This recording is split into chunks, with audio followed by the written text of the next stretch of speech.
Birkaç kuruş için düştüm yollara, şu zalim gurbete uzak dediğine.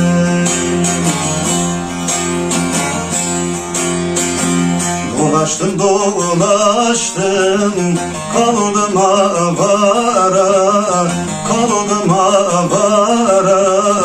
Beyler bu neyin ırgat dediğine.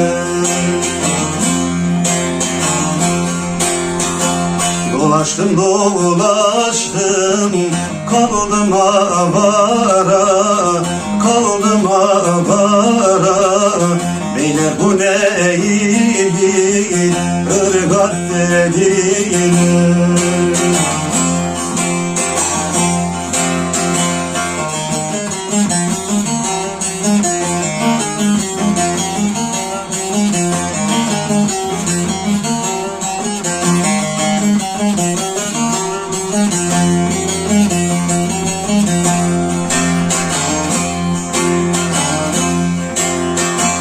Güçlüdü bileğim, hafifti canım, sırtını okşardı alaylanım.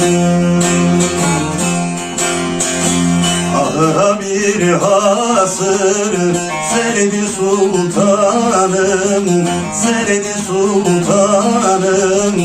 Sana kuş tüyünden döşek dediğine.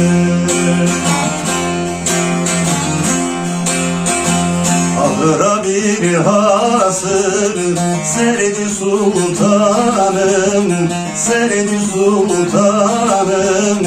Sana kuş tüyünden döşek dediğine.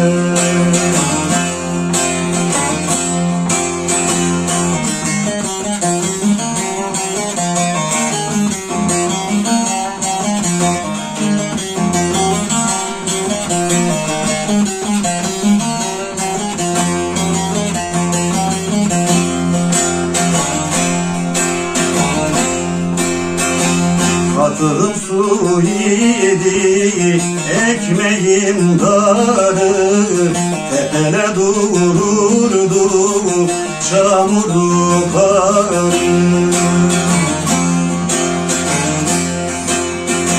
Gösterdiler bana eski mezarı, eski mezarı.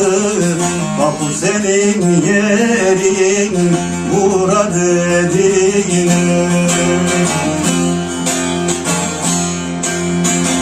Gösterdiler bana eski mezarı, eski mezarı. Kapı senin yerin bura dediğine.